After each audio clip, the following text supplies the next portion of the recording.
Eh ben écoutez, bonsoir à tous. Merci, merci à toutes les personnes déjà qui sont présentes et puis merci à toute l'équipe de Yadec donc d'être ici pour faire pour faire un amas, nous présenter un petit peu le projet. Donc voilà, ça va être le but de ce soir.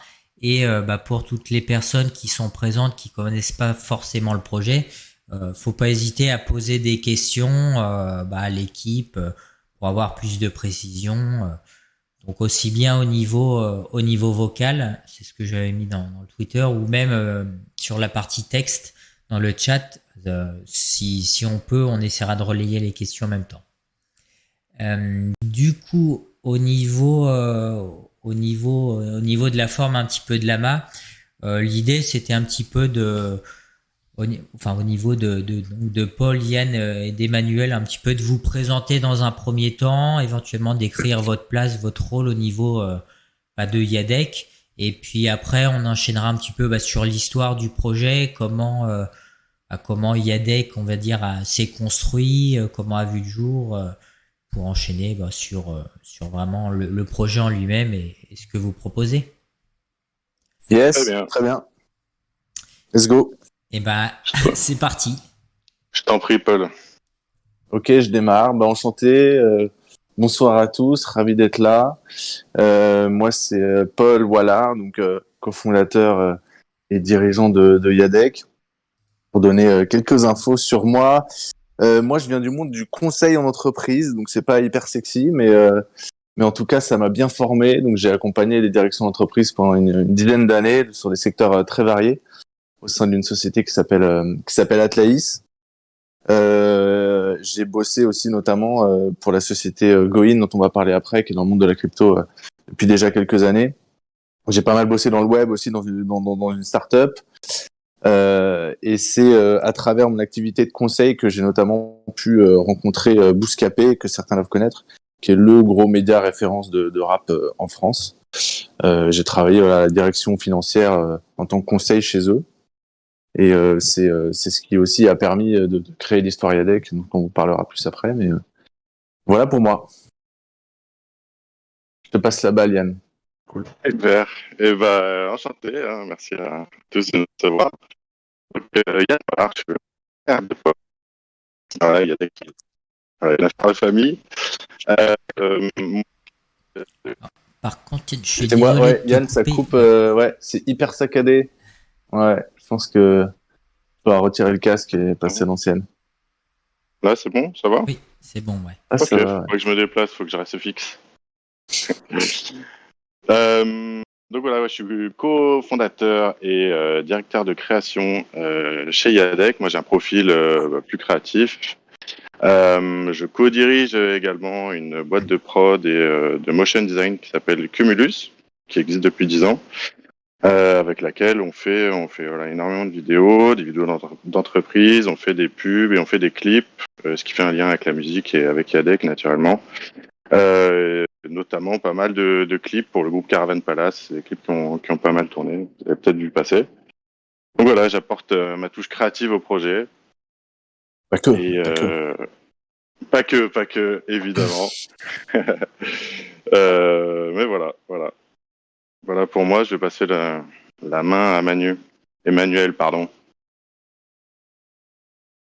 Oh, tu peux dire Manu, pas de souci. Hein. Ouais, ça te va? Je suis Je pas croyais président. qu'on est. Très bien, Manu, je t'en prie.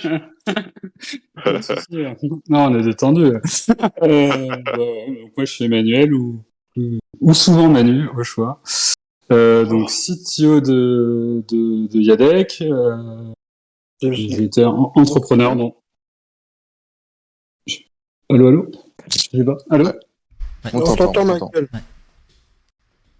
Voilà, entrepreneur dans la tech depuis une quinzaine d'années. Et puis, j'ai travaillé aussi chez Atlaïs avec Paul. Après, on a monté Goin en 2017-18, qui est un crypto asset manager français. Donc voilà, ça fait maintenant 5 ans que je suis dans les cryptos à fond. Et puis, avec plaisir, j'ai rejoint l'aventure de Paul et Yann sur Yadec, parce que c'est un super projet. Voilà. Non, mais c'est la fin du. Une belle équipe. Simplement, plus que ça, plus. Donc, ouais. Donc finalement, ouais, vous êtes tous un petit peu ouais, issus de l'univers, issus de l'univers de la musique un petit peu. Bah, plus ou Enfin, moins, ça se effectivement, rejoint. moi à travers Bouscapé, Yann à travers les clips, et bah Manu peut-être un peu moins, mais Ah, sauf si, mais j'étais musicien dans une ancienne vie. ah voilà, pardon. Tu vois, la classe. MC Manu. Non, c'était je suis plus vieux que vous, c'est du bon rock. Bah écoutez, c'est bien comme ouais. Enfin, c'est bien ce regroupement un petit peu de tous horizons. Ouais, Et, exactement. et du coup, on va dire enfin, quelle est l'histoire de Yadek aujourd'hui? Comment vous êtes réunis et qu'est-ce qui a fait que bah, vous aviez envie un petit peu de faire ce projet-là? Ouais, bah en fait c'est vraiment un alignement de planètes, on va dire. C'est fait de plusieurs façons. C'est que bah comme on l'a dit à travers nos parcours respectifs, en fait il y avait la crypto d'un côté dans lequel on avait vraiment plus qu'un pied parce que surtout Manu était dedans à travers Goin et très très dedans parce que c'est vraiment Goin est un pionnier de l'investissement crypto en France, hein, donc très très avancé sur ces sujets-là. En plus moi aussi j'ai mis un pied dedans sur la partie marketing. Un pied dans la musique, Yann et moi, et plus particulièrement sur le rap, parce que je travaille depuis déjà quelques années avec Bouscapé. Donc on s'entendait très bien, je les connaissais bien. Et puis pour la petite anecdote, avec Yann, il y a quelques années, on s'était créé déjà des cartes de rap sur Instagram, qui a eu un petit succès. Donc on s'était bien amusé, il n'y avait pas forcément d'ambition business derrière, mais on s'était fait la main, on s'était amusé à créer un concept. Et finalement, tout ça a fini par concorder avec l'arrivée des NFT. Et comme je disais, les planètes se sont alignées et on s'est rendu qu'il y avait vraiment une belle histoire à faire en faisant coïncider en fait nos cartes, la crypto, le rap et créer un projet qui vraiment puisse mettre le rap français en avant, parce on l'a pas redit, mais c'est un des points centraux de finalement de nos parcours, enfin particulièrement avec Yann, c'est que on est fan de rap français depuis toujours. Et voilà, c'est notre grosse passion commune et on a toujours eu à cœur bah voilà, de mettre en avant cette musique-là. Et on s'est dit que c'était la meilleure façon de le faire avec les connaissances et les expertises qu'on avait. Donc c'est comme ça qu'est né le projet. Et aussi grâce, bien sûr, je rajoute aussi grâce à Athena Family, la société qui nous finance, la société d'investissement, qui est détenue justement par le président, qui d'ailleurs qui est président d'IADEC, accessoirement aussi, et président de Athena Family, de la société de conseil dans laquelle je travaillais avec Manu avant, et qui nous a très rapidement fait confiance sur le projet, qui a cofondé aussi Goin, et voilà comment l'histoire a démarré. D'accord, bah c'est une belle, ouais, non, c'est une belle histoire. C'est vrai que souvent, on va dire, les plus belles histoires naissent un petit peu enfin ouais, de tout un tas de critères. À la base, on part pour faire quelque chose, bah, comme tu disais, avec les cartes, voilà, de s'amuser. Et puis un jour tout change et puis tu t'aperçois que c'était une bonne idée. Les NFT apparaissent. Ouais. C'est vrai que ouais, non, les plus belles histoires sont celles, voilà, un petit peu aléatoires où finalement tout s'enchaîne comme si c'était écrit. C'est exactement ça, ouais. Et finalement, le NFT vous est apparu comme vraiment un outil, un moyen de réussir à faire ce qu'on avait un petit peu en tête sans trop le savoir, mais c'était vraiment le bon moment, le bon outil pour réaliser notre projet, notre ambition à travers EDEC, quoi. Qui va au-delà de créer un NFT, en fait. Oh, c'est ce qui fera la force un petit peu de la chose dans les années qui viennent. Oui, exactement, on en est convaincu. Et du coup, donc, est-ce que vous pourriez un petit peu présenter, donc Yadec dans son intégralité, de la base, on va dire, de l'investisseur qui s'intéresse au projet, ce qu'il peut faire avec, en fait, un petit peu retracer toutes les possibilités et puis les buts, les objectifs du projet. Ok. Nous, on a tendance à dire que Yadec, c'est la première ligue de rap au format digital.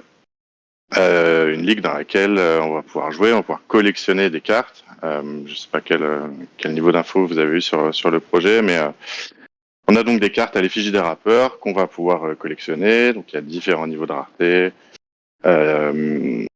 Les cartes sont numérotées, etc. Et donc on va pouvoir les utiliser dans un jeu qui est un peu sur le système de Sorare.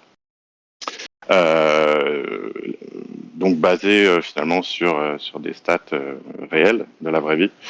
Là où Sorare se base sur les performances des joueurs, c'est-à-dire les buts inscrits, les passes décisives, etc. Nous, on va se baser en fait sur les ventes des artistes chaque semaine. Et donc voilà, l'idée, ça va être de miser sur les 5 rappeurs qui vont le plus performer sur la semaine suivante. C'est ça l'idée globalement du jeu. Ouais, donc Pour en faire fait, simple. on crée, si vous voulez, une mécanique de valeur autour des artistes, dans le sens où en investissant dans une carte, vous allez pouvoir espérer des gains dans le jeu, parce que le jeu, au-delà de l'aspect ludique qui est important, c'est qu'on va pouvoir gagner des récompenses dans ce jeu. Et donc finalement, la valeur qu'on va pouvoir donner à la carte, c'est aussi corrélé à la valeur qu'on va pouvoir espérer obtenir à travers le jeu. Puisque je précise, toutes les cartes seront vendues aux enchères. Donc les prix vont démarrer très bas, et donc il y aura forcément des écarts de prix assez conséquents selon l'artiste en lui-même, selon la notoriété de l'artiste, l'actualité de l'artiste, et des ventes actuelles, etc. Et donc en jouant, on obtient des récompenses. Bien sûr, on peut revendre les cartes, hein, c'est le principe du NFT. On achète le NFT, on le possède, on peut le revendre, et si l'actualité, le jeu fait que l'artiste et sa carte ont plus de valeur dans le jeu, bah forcément la carte va prendre de la valeur. Donc il y a un fort aspect aussi de pari finalement sur les futurs talents, puisque là où on va de la même façon que sur Sora, on va pouvoir essayer de trouver le nouveau joueur qui va avoir le bon transfert. Et ben dans le rap, on va s'intéresser à ce qu'on appelle les newcomers, les artistes qui sont en train d'arriver, d'émerger, qui sont pas très très visibles, et c'est eux qui finalement auront une plus grosse marge de progression et de valeur. Et dès lors qu'ils pourront commencer à être puissants dans le jeu, ils vont forcément prendre de la valeur et on pourra faire des belles plus-values sur leur carte. D'accord. Voilà. Et Ouais. au-delà de, en plus, un point supplémentaire qui est important, évidemment, c'est ce qui fait partie aussi des intérêts du NFT, c'est que la carte, une fois qu'on la possède, ben on rentre dans la communauté des gens qui possèdent la carte de cet artiste-là, et on va pouvoir bénéficier des contenus exclusifs que les artistes pourront distribuer aux propriétaires de leur carte. Et donc, ça va être des rencontres avec les artistes, des places de concert, des jeux concours, du merchandising, tout un tas de choses. Et en fait, c'est un super terrain de jeu aussi pour la promo des artistes. Ils sont très enthousiastes à cette idée-là et qui ont déjà plein d'idées en fait pour récompenser leurs fans, et ça leur fait un super nouveau moyen de promotion en fait à travers leur carte. C'est hyper intéressant ce que vous nous racontez. Le fait qu'on soit basé un peu sur le système de Sora, je trouve ça très sympa. Donc du coup, une petite question que je me posais, est-ce qu'il faut, pour que vous puissiez créer le NFT, que vous soyez en accord avec l'artiste, ou alors vous allez pouvoir représenter tout le monde sans forcément avoir l'accord de l'artiste? Alors, il faut l'accord de l'artiste, ça c'est sûr et certain, parce qu'il y a des notions de droit là pour le coup qui sont impossibles à esquiver. Et puis de toute façon, en plus, c'est des projets qu'on veut mener avec les artistes et aussi pour pousser les artistes. Donc, c'est pas vraiment dans la vision d'IADEC de faire un truc de leur côté, ni sans leur accord, ni sans les intéresser. Donc, effectivement, il nous faut les droits pour ces artistes-là. Mais pour répondre en même temps à la deuxième question, oui, on a l'intention d'être vraiment exhaustif, comme l'a dit Yann tout à l'heure. Notre vision, c'est de présenter IADEC comme la première ligue digitale du rap français pour vraiment réunir tous les artistes de rap français de tout type et leurs fans, pour que justement dans le jeu, on puisse aller piocher un peu sur tous les types d'artistes. Et c'est justement la pluralité des types d'artistes qui rend le jeu vraiment plus riche et plus intéressant et plus stratégique. Donc, comme vous pouvez l'imaginer, il y a évidemment un enjeu fort d'aller signer les accords avec les artistes. Hein. Et pour ça, d'ailleurs, je parle un moment de Axel qui doit nous écouter là. qui est un personnage très important de l'histoire Yadec aussi, puisque c'est le responsable relations artistes chez Yadec et qui fait le pont justement avec tous les artistes de rap français. Et pour le présenter rapidement, Axel, c'est un ancien manager de rappeurs français depuis qui a fait ça pendant une douzaine d'années et qui a notamment été manager de Gims, la section d'assaut, Black M, donc très grosse figure du rap français, un des gros succès. Donc il a eu le temps de croiser à peu près tout le rap français et c'est une chance de pouvoir bosser avec lui et un plaisir en plus. Et voilà, donc grâce à lui, notamment, on peut parler à vraiment tout le monde et on est super enthousiaste à l'idée de leur parler et très heureux de voir tous les retours qu'on a des artistes et de leur engouement par rapport au concept, au jeu, au modèle. Enfin, c'est vraiment top. Donc voilà comment ça fonctionne. C'est cool. Je comprends mieux effectivement maintenant comment vous allez chercher vos artistes. Si vous avez votre carte magique, Axel. Ouais, c'est ça. Exactement.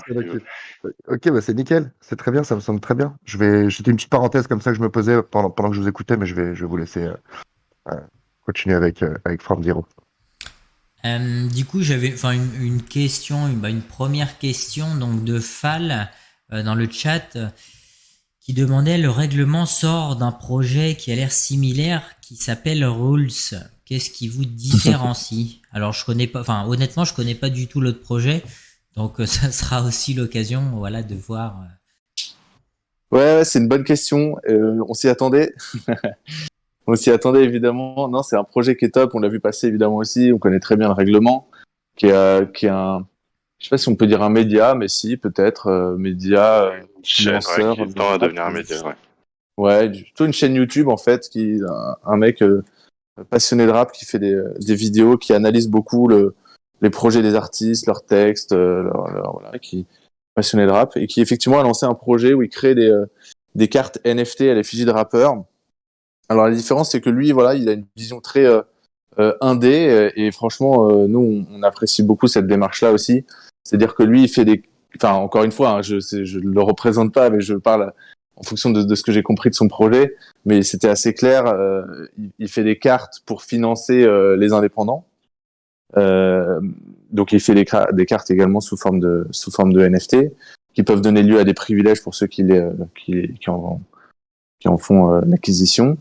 Et donc une part des revenus va revenir aux artistes exclusivement des indépendants pour financer leur développement. Voilà. Donc on est plus en fait sur un projet, encore une fois de ce que je comprends, de collectible qui crée une mécanique de valeur pour financer les artistes et pas forcément en fait une mécanique de valeur autour des cartes. Donc il n'est pas question de jeu dans leur projet et finalement pas non plus de notion d'évolution de valeur des cartes et de système de mise sur les artistes. Donc c'est, je pense, principalement ça qui nous différencie, quoi. Mais j'ai l'impression que leur carte, c'est vraiment tourné autour de l'objet dont on fait l'acquisition, vraiment comme une carte Pokémon. Il fait beaucoup le parallèle avec les cartes Pokémon. On est très heureux de collectionner cet objet digital et en faisant l'acquisition, on fait une sorte de don à un artiste indépendant qui a besoin de se développer. Voilà. Là où nous, on va vouloir acheter plusieurs cartes pour jouer à un jeu, on en achète, on en revend, on mise sur les cartes qui vont évoluer dans le temps en valeur, sur des mécaniques qui en fait sont très claires, très transparentes et très précises parce qu'on se base en fait sur des données qui sont publiques. Donc voilà, c'est pas vraiment la même mécanique. En tout cas, c'est un chouette projet. On a vu ça passer là. Ouais, Okay. très joli, très beau design, ouais. J'en profite pour apporter ma petite touche de graphiste, ouais. Mais ce qui nous différencie clairement, oui, c'est le jeu. J'en profite pour dire qu'on bosse voilà, énormément sur le jeu, sur les règles. On bosse avec un game designer qui s'occupe justement des règles et qui fait en sorte que le jeu soit hyper équilibré, soit accessible pour tous, parce que ça, c'est quelque chose d'hyper important aussi pour nous, de faire en sorte que le jeu soit pas un pay to win. On achète les plus gros rappeurs, on achète PNL, Jul, Nino et on gagne automatiquement. Non, c'est pas si simple que ça. Donc voilà, il y a beaucoup de stratégies différentes de jeu à plus ou moins long terme. Donc voilà, on a très hâte de vous expliquer tout ça prochainement, parce que c'est pas pour tout de suite. On parlera des dates tout à l'heure, mais voilà, on a un jeu en tout cas qui est hyper réfléchi et voilà, on a hâte de vous parler de tout ça. Ouais, c'est vraiment le centre de la mécanique ADEC, hein, le jeu. Et puis, comme a dit Yann, on a un expert du jeu multijoueur qui bosse avec nous depuis des mois et des mois pour ajuster tous les paramètres. On a fait des tests, on a modélisé les jeux déjà, fait des versions de tests avec plusieurs dizaines de joueurs, des lots à gagner, etc. pour vraiment simuler tous les comportements des utilisateurs avec des enchères. Enfin, bref, c'est vraiment le centre de Yadec. Et voilà, on est convaincu que c'est le cœur du système de valeur de Yadec et c'est ce qui fait clairement notre différence aujourd'hui. Et on a très très hâte de pouvoir le partager. Et encore une fois, il est vraiment conçu pour, comme l'a dit Yann, que tous les artistes soient représentés, quoi. On se dise pas, il suffit d'avoir plus gros pour gagner. Et nous, ce qu'on veut mettre beaucoup en avant à travers Yadec, c'est les fameux newcomers, les nouvelles stars de demain. Et en fait, le système de jeu, le système de points est justement fait pour que ces artistes-là soient mis en avant, que à travers le jeu, finalement, on soit obligé aussi de jouer différents statuts d'artistes. Parce que dans Yadec, il y a différents statuts d'artistes selon leur carrière, les certifications qu'ils ont obtenues au cours de leur carrière. Et justement, quand on crée un deck, quand on joue dans la compétition, on est obligé à chaque fois d'avoir un statut inférieur du statut de la carte qu'on joue. Donc on est toujours obligé d'avoir un newcomer, on veut jouer la carte au-dessus et ainsi de suite. Donc on met en avant tous les statuts d'artistes et chacun ont leur valeur dans le jeu et ça c'est très important pour nous. Ok, donc c'est vrai qu'on on sent un petit peu la différence entre finalement plus une collection voilà d'un côté et vraiment un jeu plus l'aspect jeu de l'autre. Après peut-être qu'un jour vous serez amené à collaborer. Enfin c'est un petit peu aussi la magie de la crypto. Pourquoi pas, carrément. Ah, En tout cas, nous, on suit le règlement depuis longtemps et on sait que c'est voilà, ce qu'il fait, c'est vraiment qualitatif et voilà. Par salut. bah écoutez, c'est bien. J'avais une question. Moi, est-ce que vous allez financer, je sais pas, des rappeurs un petit peu qui débutent, qui voudraient se lancer, je sais pas que vous auriez éventuellement vu sur Internet, mais qui n'avaient pas de visibilité. Est-ce que vous avez quelque chose, par exemple, justement, pour les lancer, en leur proposant, par exemple, une carte et en leur offrant un petit peu plus de visibilité pour progresser? Ouais, c'est clairement l'objectif. De toute façon, c'est de faire découvrir les rappeurs. Ça, clairement, d'avoir un maximum de newcomers. Après, actuellement, le statut newcomer nécessite d'avoir au moins un projet. Donc un projet, donc c'est minimum un EP de 5 titres pour pouvoir avoir son lot de cartes, son premier lot de cartes.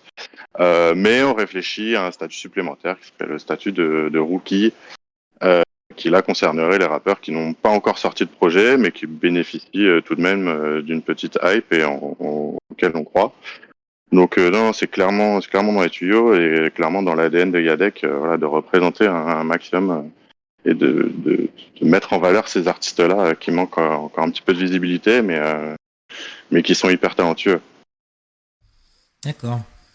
Il y a pas mal de questions dans le chat, donc je vais peut-être pas pouvoir tous les prendre. S'il y en a qui ont des questions, qui ont un micro ou qui souhaitent parler, n'hésitez pas surtout.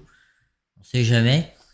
Je vais en prendre une assez simple. Est-ce que vous faites une exclusivité sur les rappeurs français, on va dire dans un premier temps pour vous lancer?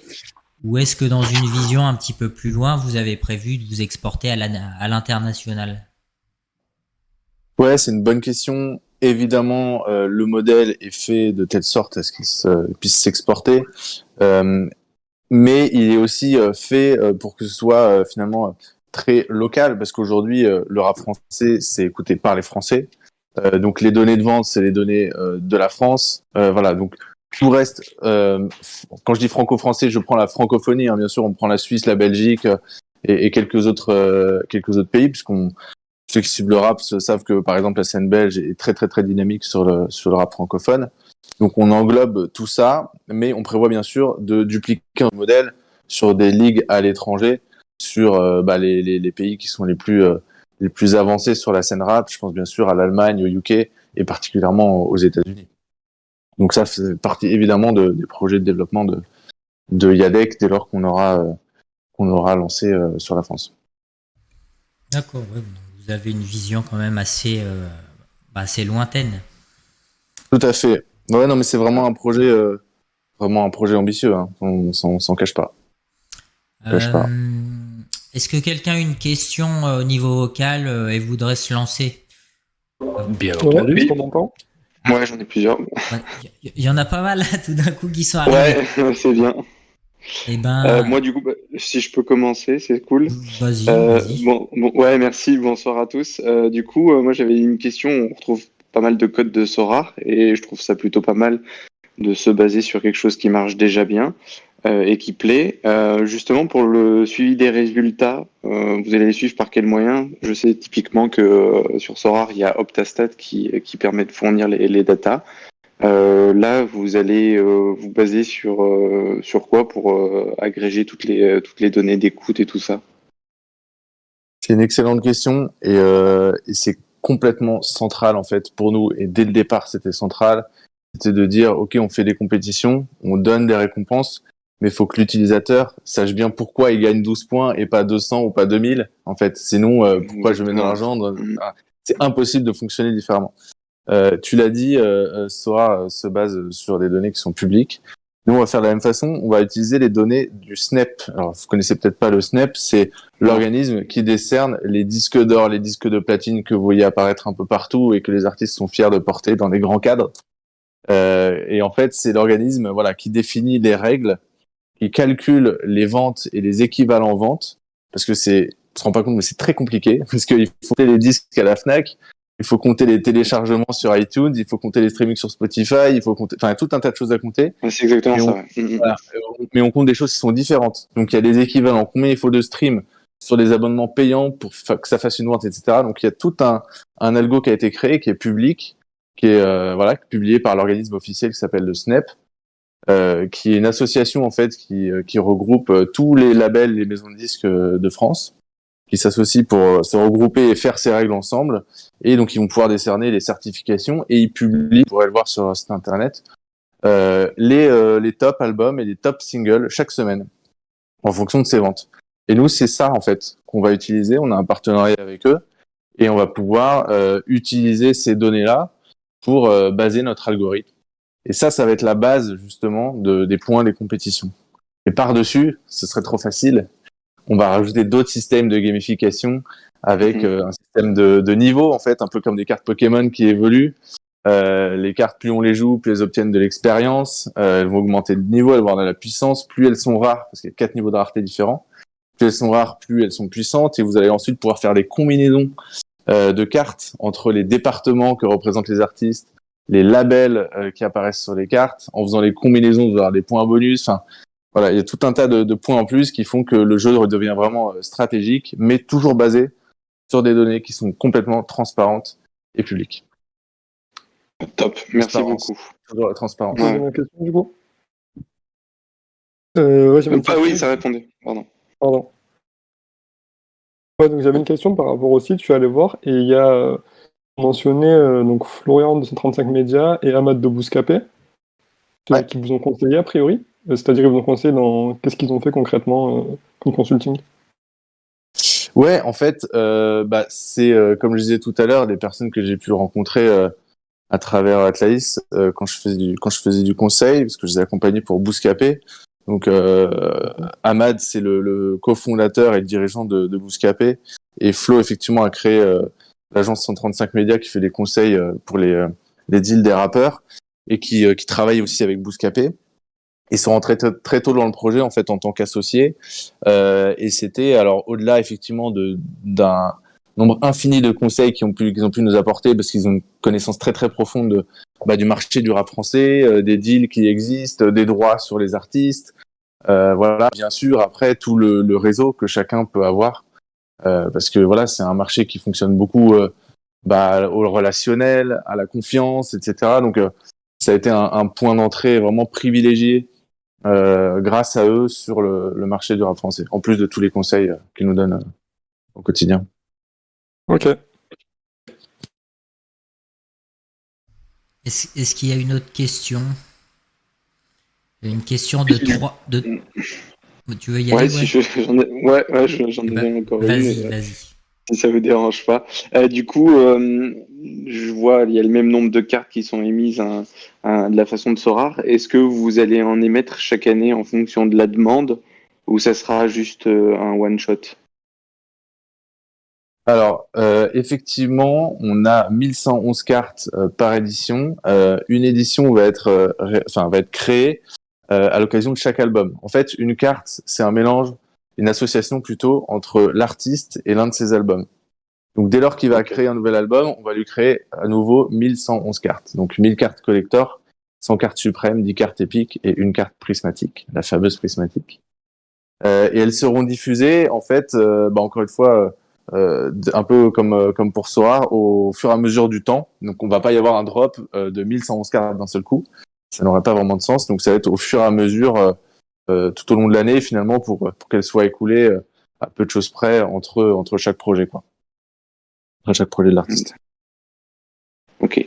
Est-ce que vous avez, autre question, désolé, est-ce que vous avez déjà des accords avec des artistes? Est-ce que vous avez déjà signé des artistes? La bonne question. On a effectivement signé plusieurs artistes, dont un big artiste, on va dire un top 5 artiste qui va voilà, nous permettre d'avoir une grosse visibilité. On peut pas encore citer son nom, mais envie qui manque. Vous pouvez donner les initiales? Pas du tout. Mais non, ce qui est chouette, par contre, c'est qu'on a tout type d'artistes. Voilà, tout type de statuts, donc des newcomers, des confirmés, des légendes, des experts et surtout tout type de rappeurs au niveau du style, nouvelle génération, ancienne génération. Donc voilà, c'est hyper éclectique et c'est ce qu'on cherche. Donc voilà, ça avance très très bien les signatures. Donc on est très content et on a vraiment hâte. C'est difficile de pas vous en parler, mais voilà, on a beaucoup d'annonces à faire. Je sais qu'on fait beaucoup de teasing en ce moment, mais vous inquiétez pas, tout se déroule bien et voilà. On va bientôt pouvoir annoncer tout ça. On a vraiment hâte. Les signatures sont là et on pourra vous en communiquer quelques-unes très prochainement là, dans les semaines qui viennent. On a très hâte.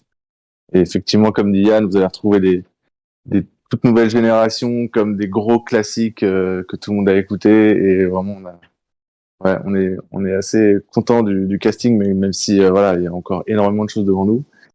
Mais on a hâte de vous partager ces signatures. Est-ce que du coup, par rapport à la roadmap, vous en êtes où? Là, on est... Ouais, bonne question, évidemment, question évidente. On finalise, pour être très clair, on finalise la plateforme sur laquelle vous allez pouvoir acheter les cartes aux enchères. Vous allez pouvoir retrouver votre compte, faire évoluer vos cartes, les retrouver dans votre compte, etc. Site internet, j'imagine. Bien sûr, bien sûr, le site internet. Pas d'application mobile. Ah non, ça ce sera pour plus tard, effectivement. L'application mobile dans un second temps, mais vous inquiétez pas, le site est très très bien prévu pour le mobile, donc il y aura pas de souci là-dessus. Donc voilà, l'idée là, c'est qu'on va sortir une bêta privée d'ici quelques semaines. Donc toutes les personnes qui seront whitelistées pourront accéder aux premières ventes de cartes d'ici quelques semaines. Donc c'est vraiment très très très proche.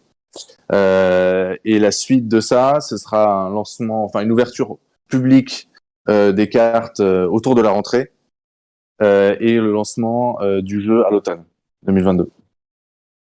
Voilà pour la roadmap de 2022. Okay. Et après, effectivement, l'appli mobile, l'international, les nouvelles compétitions, des nouveaux types de cartes.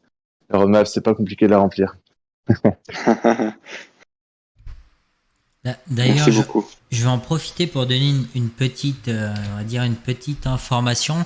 Tous les gens qui sont intéressés par le projet, donc si je dis pas de bêtises, le Discord, votre Discord est encore un petit peu verrouillé et vous diffusez régulièrement des invitations via Twitter.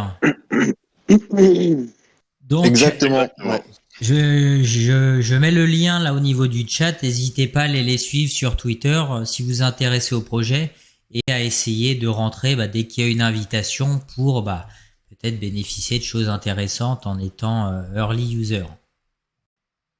Exactement, c'est ça. Restez bien connectés au Twitter, à Instagram, et on offre régulièrement, on fait régulièrement des concours pour choper des places dans le Discord, dans la waitlist.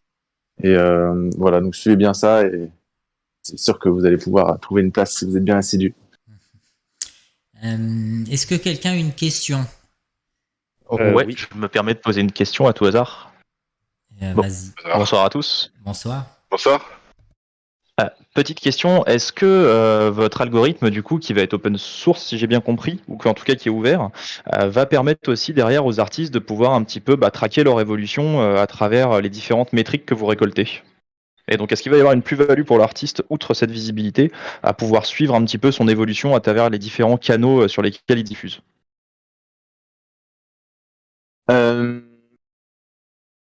Je crois que je vois où tu veux en venir, c'est-à-dire est-ce qu'il aura une sorte de tableau de bord avec différentes métriques qu'il peut suivre et voir des trucs auxquels il n'aura pas forcément accès par ailleurs. On n'a pas vocation à faire une machine à gaz, c'est-à-dire une usine à gaz, pardon, avec beaucoup d'indicateurs dans tous les sens qui se croiseraient et qui rendraient le truc assez indigeste. Ça va être relativement transparent, les règles, quand on vous les donnera, vous verrez. Vraiment très centré sur les classements. Et en fait, c'est l'association des règles et tous les bonus qu'on crée autour qui vont créer justement la diversité et la stratégie. Après, est-ce que l'artiste en soi va pouvoir utiliser ces données-là particulièrement pour l'info sur sa progression? Alors oui, c'est sûr, parce que c'est aussi une occasion, IADEC, de formaliser des stats sur les artistes qui n'ont pas forcément par ailleurs. Mais au-delà des stats de la compétition, c'est aussi à travers la valeur des cartes qui va évoluer que ça va être très intéressant de voir la demande autour des artistes. Et quelque chose qui ressort et qu'on attend de voir, qui va être très intéressant aussi, c'est étant donné qu'on va pouvoir sortir les cartes en amont des projets dès lors qu'ils sont annoncés, en fait, l'engouement autour des cartes et de leur achat avant même la sortie du projet donnera des indicateurs très intéressants pour les artistes et leurs équipes sur l'attente autour du projet et la valeur que les gens pensent donner, pensent que, plutôt sur le succès estimé par les fans du projet en question, quoi. Voilà, j'espère que ça répond à ta question. Oui, j'avais une question. Eh ben, vas-y. Alors, ça rejoint un peu la question de Kodoku no Gurume, je crois, si je prononce bien. Comment est-ce que vous avez des solutions pour éviter tout ce qui est insider trading, etc. Parce que forcément, l'entourage de l'artiste ou les personnes connaissant l'industrie ou ayant des chiffres qui sont pas ouverts à tous, comme par exemple, il citait les chiffres de précommande qui sont pas comptabilisés par Snap. Est-ce que vous avez des solutions pour qu'il n'y ait pas des gros avantages à certaines personnes ou certains milieux?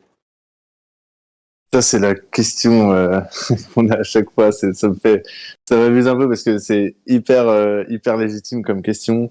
Et pour le coup, c'est soit exactement les mêmes sujets. On voit que, en tout cas, ça n'a rien empêché du côté de Sora. Alors évidemment, on peut toujours se dire au début, ah ouais, moi j'ai la bonne info et du coup je vais devenir millionnaire. Alors tant mieux, c'est un bon réflexe parce que ce qui va permettre d'avoir du succès dans Yadex, c'est aussi en partie de bien sentir les tendances, etc. Après, en fait, le jeu est ainsi fait que il suffira pas d'avoir la bonne information au bon moment pour tout casser, en fait, parce que si vous voulez, c'est pas en mettant la bonne carte que tout va jouer. Il faut vraiment associer plusieurs cartes. On peut pas acheter d'un seul coup 1000 cartes d'un joueur la veille parce que tu sais qu'il va se passer un truc le lendemain. Non, ça pourra pas se passer comme ça. Parce que les cartes sont diffusées au fur et à mesure. Il faut vraiment faire les bonnes associations pour gagner. Donc effectivement, celui qui a plus d'infos pourra avoir un avantage sur les autres. Mais voilà, c'est comme dans tous les marchés, les informations, il y en a qui ont plus de d'autres. Ceux qui diguent un peu en trouveront plus que d'autres, comme dans le foot, comme dans le rap. Et voilà, donc il n'y a pas particulièrement de moyens à mettre en place contre ça. Ce qui est sûr, c'est que de toute façon, l'inscription aux compétitions se fait avant le lancement des ventes, en fait, tu vois. Les ventes de la semaine commencent le vendredi matin, les inscriptions sont closes le jeudi soir. Donc on peut pas se dire, moi je sais déjà qu'il s'est passé ça pendant la semaine, donc je vais miser ça. Donc ça se passe pas comme ça, quoi. Une fois que la semaine commence, les inscriptions sont closes. Pour dire que les meilleurs joueurs seront ceux qui auront la meilleure culture rap et qui digueront justement, qui se renseigneront le plus sur les sorties, puisque c'est très important, c'est forcément un pic de vente pour les artistes, mais également sur l'actu. On voit l'exemple de PNL qui a lancé sa tournée et qui a vu ses ventes exploser ces dernières semaines. Donc l'actu joue aussi beaucoup et ça c'est hyper intéressant pour nous parce que ça donne au jeu encore une dimension supplémentaire au niveau de la stratégie. Ouais, et puis la stratégie purement IADEX, c'est-à-dire de faire les combinaisons de labels. En fait, si tu fais un jeu en combinant des labels et des départements, ça n'a rien à voir finalement avec les ventes. Tu peux faire vraiment beaucoup de points et complètement passer devant celui qui avait prévu la petite info qui fait que tel artiste a explosé, mais ça suffit pas pour gagner. Celui qui a fait la bonne combinaison, il va te battre en fait. Donc voilà, les deux sont vraiment importants et c'est ce qui fait que c'est pas celui qui bosse dans la maison de disques et qui a une info avant les autres qui va devenir millionnaire, je vous rassure. Enfin, c'est dommage pour ceux qui pensent qu'ils vont l'être en maison de disques parce qu'on en croise pas mal, mais voilà. Bah écoutez, merci, c'était très clair. Est-ce qu'il y a une autre question, Doc? Hello. Ah, Moi j'ai une petite question, on va parler monnaie. Comment est-ce que vous vous rémunérez et comment est-ce que vous avez un mécanisme pour attirer financièrement les artistes vers vous? Ouais, bien sûr, effectivement, le modèle économique, c'est un sujet clé, que ce soit pour nous et pour les artistes. Nous, parce que comme vous devez le comprendre au fur et à mesure des questions, IADEX c'est un projet ambitieux qui coûte cher, hein, très clairement, parce que ça demande beaucoup de travail pour aller chercher les artistes, beaucoup de travail juridique, beaucoup de travail sur le marketing, beaucoup de travail, encore plus de travail sur la technique. Parce que voilà, on crée une plateforme sur la blockchain d'échange, de revente de jeux, donc un service client, il sera énorme. Enfin, voilà, c'est un projet très ambitieux qui coûte cher, donc il faut pouvoir le financer et faire en sorte que ça tourne. Et effectivement, les artistes, c'est important qu'ils soient justement rémunérés et qu'ils y trouvent leur compte. Eux, ils y trouvent leur compte, bien sûr, en fait, le modèle économique, il est très simple, hein, c'est qu'on vend les cartes. Et on se rémunère comme ça, et une part des revenus revient naturellement aux artistes. Et à partir de là, étant donné que les cartes sont vendues aux enchères, finalement, il y a un potentiel qui est assez énorme, qui est exponentiel, et surtout qui est sur le long terme. Finalement, pour les artistes, qui leur plaît beaucoup aussi, c'est qu'ils ne disent pas, ok, je bosse avec une boîte, ils vont me créer un NFT, je vais le vendre à mes fans, et après c'est terminé. En fait, ils rentrent dans un projet qui englobe tous les artistes. Donc ils vont bénéficier aussi de l'engouement qu'il y a autour de tous les artistes et du jeu. Et finalement, leurs cartes, elles sont vendues une fois, mais elles sont revendues et revendues. Le système de NFT nous permet de récupérer un petit pourcentage de royalties sur toutes les ventes au marché secondaire. Donc une partie, évidemment, est reversée, la majorité d'ailleurs, aux artistes. Et donc voilà, c'est vraiment une vision long terme qui fait que les artistes pourront avoir un revenu complémentaire sans eux-mêmes investir. Sur le long terme. Ok, nickel, ben, merci bien. Avec plaisir. Parce que quelqu'un d'autre a une question, ouais, sinon moi, j'en ai encore sur les parties financières. bah écoutez, si vous en avez d'autres, allez-y avant que Doc. Il y avait une question au niveau du chat, donc au niveau de la blockchain. Donc vous seriez sur la blockchain Polygon. Est-ce que c'est un choix, est-ce qu'il y a une raison particulière d'avoir été sur Polygon plutôt que, je sais pas, une blockchain comme Immutable X qui est plus prévue pour la NFT ou est-ce que bien sûr, mais je vais passer la balle à Manu parce qu'il n'a pas parlé beaucoup depuis tout à l'heure et je pense que c'est une bonne question pour lui. Hein. C'était fait exprès. Mais il y a plusieurs raisons évidemment, il y a plusieurs raisons. Manu, Écoute, ouais, je suis là. Bon, c'est assez simple. Hein. Nous, on souhaitait avoir une blockchain qui soit compatible avec la machine virtuelle Ethereum pour avoir une solution portable et pérenne. Et on a choisi Polygon pour les perfs, les frais qui sont accessibles, etc., etc. Voilà. La notion des fees, hein, je rajoute, c'est évidemment très important hein, parce qu'on sait que faire une transaction sur Ethereum maintenant c'est hors de prix. Et donc pour nous c'était impensable en fait que un joueur qui va acheter une carte se dise bah, je mets 20 balles dans ma carte mais je paye 70 de frais. Enfin ça n'a pas de sens quoi. C'était évidemment central et avoir une blockchain qui soit scalable et qui soit Ethereum compatible. C'était obligatoire. Ok. Est-ce qu'il y a d'autres questions? Enfin, Doc, peut-être? À moins que quelqu'un ait envie de se lancer. Oui, bien sûr.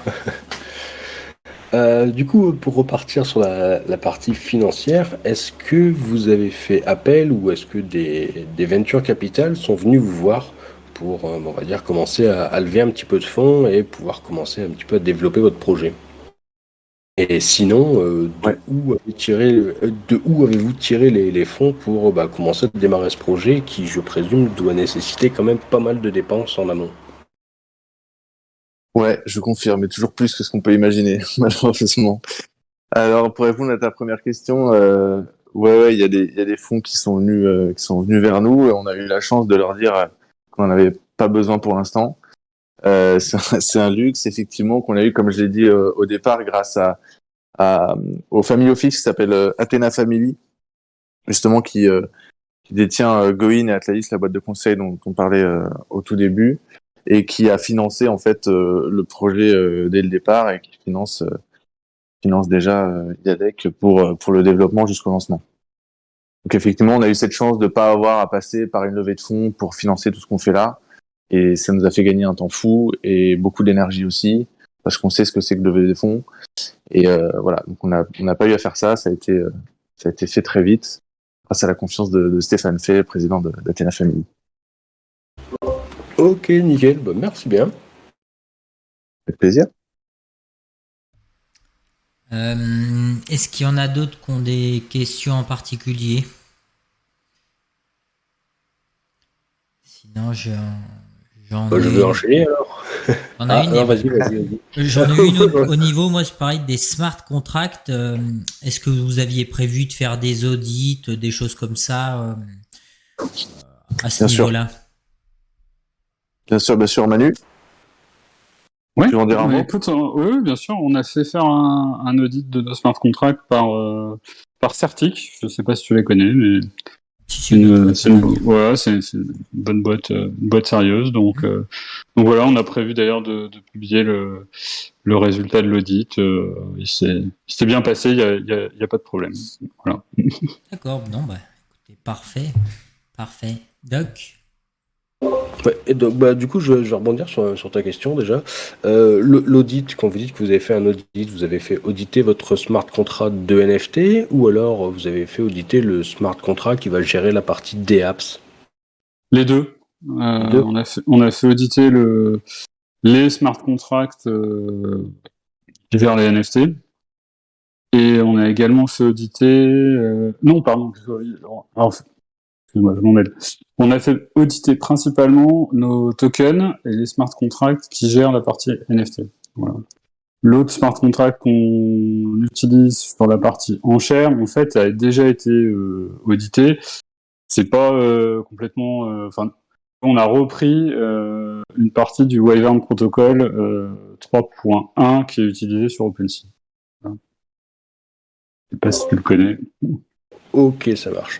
Et du coup, en parlant de marché secondaire, vous allez développer votre propre marketplace ou alors ça sera mis en vente sur du OpenSea, Rarible, etc. Non, on a notre propre marketplace qui va gérer le marché primaire là et qui sait aussi gérer le marché secondaire. Mais ça n'empêchera pas les gens d'aller, les possesseurs de NFT, d'aller les vendre sur OpenSea s'ils veulent. Hein. On ne sera pas custody, nous. Hein. Ouais, c'est ça, ce sera complètement libre. Donc on aura effectivement la marketplace en 2022, sur la deuxième partie de 2022. Donc au tout début, effectivement, les reventes se feront principalement sur OpenSea, mais librement. Mais effectivement, bien sûr, on a vocation à tout internaliser et offrir une expérience à l'utilisateur la meilleure possible et donc lui permettre d'acheter et de revendre au même endroit, quoi. C'est aussi une des raisons Ok. pour ça qu'on avait pris Polygon, qui était bien supporté par OpenSea. Ils sont assez Mhm. dynamiques. Il y a pas mal d'annonces, donc ça nous semblait une solution portable pour les détenteurs des cartes Yadec.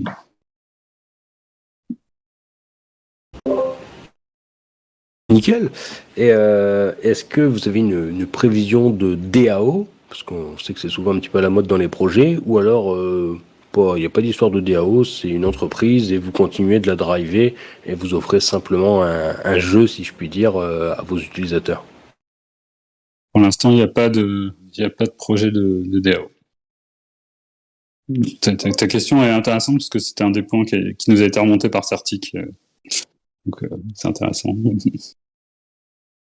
Ok, bah nickel. Au moins, c'est tranché, il n'y a pas d'hésitation, quoi. Ouais, c'est compliqué hein, parce qu'il y a beaucoup, comme Paul et Yann expliquaient, il y a énormément de questions de propriété intellectuelle. Hein. C'est pas simple. Ouais, enfin, quand on commence à mêler la partie juridique au projet crypto, ça devient souvent un petit peu complexe, quoi. Surtout en Et plus, d'ailleurs, vous êtes...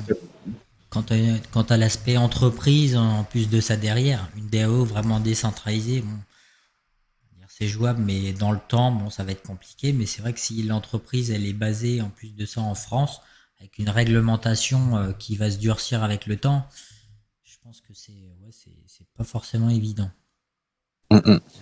Et du coup, je vais rebondir sur la DAO. Est-ce que vous avez prévu un token phare sur Yadec qui pourrait servir de monnaie d'échange, de choses comme ça? Pas pour l'instant, écoute, pour l'instant non. Parce que, On va utiliser les personnes qui veulent acheter une carte pourront le faire soit Matic. avec du wrap ETH, WTH. ouais, D'accord. le TH synthétique. Et puis on est en partenariat en train de finaliser ça avec une société qui permet de prendre des paiements en PB. D'accord. Il y a une raison Ouais. particulière pour le Wrapped ETH ou pas spécialement? Enfin, pourquoi pas avoir pris par exemple du Matic sur la blockchain Polygon? Est-ce que... On s'est posé la question. En fait, c'est pour le système de betting. Hein. Arrête-moi si je dis des bêtises, Manu, mais c'est De le, toute façon, le système ouais. de betting justement qui permet pas d'utiliser du Matic, mais uniquement façon, des coins ouais, et pas des currency. que tu prennes du wrap ETH enfin même le Matic, il faudrait le wrapper. Donc Ouais, c'est ça. donc dans tous les cas, on est sur un esprit de portabilité quoi, si tu veux. Mhm. Voilà. C'est ce qui nous a amené un peu sur le wrap ETH. D'accord. Sur la question du pricing des cartes. Ouais. Pardon, ouais, sur la question du pricing des cartes, on a une idée du prix de départ. Ça va dépendre certainement de la cote de l'artiste, mais c'est vous qui allez forcément le déterminer, non? Ça va se passer comment? Sur les premières cartes que vous allez mettre en vente? Ça dépend pas en fait de la cote de l'artiste, et je vous assure que il vaut mieux pas faire ça parce que ça créerait des problèmes qu'on serait pas capable de gérer. Donc non, on va pas s'embarquer du tout là-dedans. Non, la cote, comme je vous l'ai dit, étant donné on est sur des enchères, l'idée c'est de démarrer bas pour que tout le monde ait sa chance et qu'on puisse avoir un maximum d'enchères.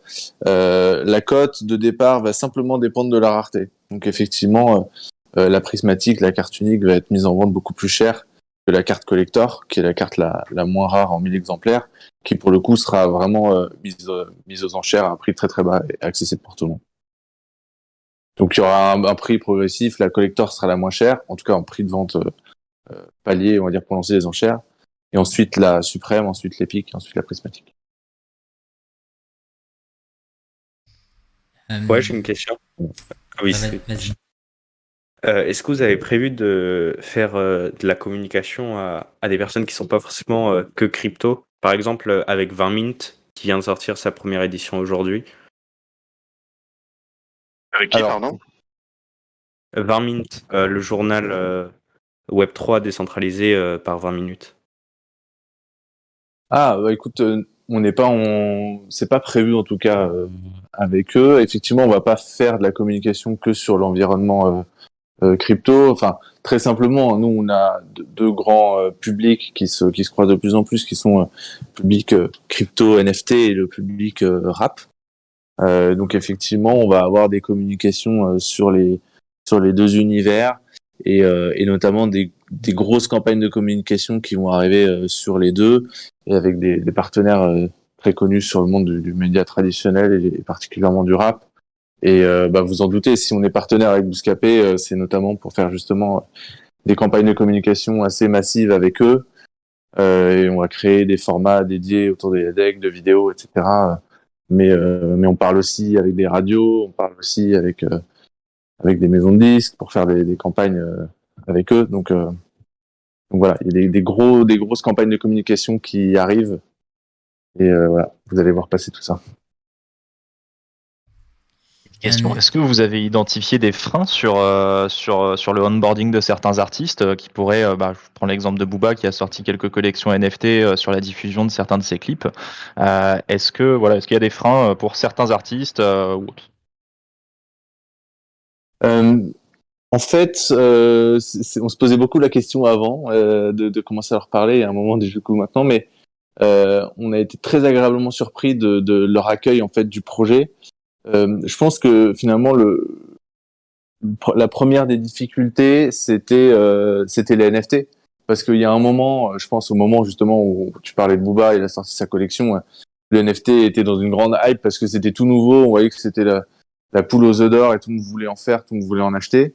Sauf que quelques mois après, ça a été un peu l'effet inverse et NFT c'était un mot qui faisait fuir tout le monde. Nous, l'avantage, c'est qu'on ne présente pas du tout le NFT comme une fin en soi, mais comme juste un outil qui nous permet de réaliser notre projet et notre jeu. Et ça, les artistes le comprennent bien. Ils comprennent bien, ils aiment bien la mécanique, le concept, le fait de mettre en avant tous les artistes, de créer un jeu autour de ça, qui va concerner vraiment tous les artistes. Ils se retrouvent vraiment là-dedans. Ils aiment aussi l'idée de pouvoir avoir un nouveau canal de promotion un peu alternatif, qui leur laisse beaucoup de liberté. Et donc, l'accueil a été vraiment excellent et pour être vraiment transparent, finalement ceux qui préfèrent se mettre de côté aujourd'hui, c'est toujours assez nuancé et c'est finalement pour voir le truc évoluer avant de rentrer. Mais franchement, je crois pas dire de bêtises en disant qu'aucun artiste nous a dit non, le concept je l'aime pas ou j'ai pas envie de faire ça et je le ferai jamais quoi. Je ne crois jamais avoir entendu ça comme retour. Bonsoir les gars, vous m'entendez? Ouais. C'est Fal. Du coup, j'ai une petite question un peu en lien avec les artistes qui sont déjà dans les NFT. Moi, je pensais par exemple à Riles qui sortait ses sons en NFT. Est-ce que vous pensez faire un peu comme dans le délire de Bouscapé qui fait des freestyles en 1 heure, les sortir en NFT et les dropper aux personnes qui ont les cartes les plus rares, par exemple? Ça pourrait faire une hype supplémentaire pour avoir des sons en exclusivité et liés au jeu, quoi. Alors, tu veux dire dropper des sons exclusifs à ceux qui possèdent les cartes, c'est ça? Ouais, tout à fait. Mais après, les cartes, par exemple, légendaires ou les plus rares, et dans le même délire que Bouscapé fait les freestyles en 1 heure ou les Bouscapbangers, des trucs comme ça, quoi. Ouais, tu veux dire des sons exclusifs qui sont faits par Bouscapé, en l'occurrence, qu'on donnerait aux possesseurs. Alors, tout à fait. Effectivement, donc là, on rentre dans la partie contenu exclusif que les artistes peuvent donner au public. C'est des questions qu'on s'est beaucoup posées et nous on a une vision assez claire sur ces contenus-là. Nous on veut faire en sorte qu'ils soient vraiment exclusifs, c'est-à-dire que nous on a un vrai problème avec les drops de musique ou de vidéo dans le sens où on sait très bien que ça leak tout de suite en fait, tu vois. Si je te donne accès avec toute la sécurité du monde à une vidéo, on sait très bien que tu pourras faire un screen et le mettre sur YouTube dans la seconde, donc je trouve qu'on perd un peu ce côté vraiment exclusif. Du coup, pour l'instant, on est un petit peu réticent à l'idée de mettre du contenu audio, vidéo exclusif attaché aux cartes. Donc on se concentre sur des choses qui sont qui rentrent plus dans le scope, on va dire faisable, opérationnel d'un contenu exclusif.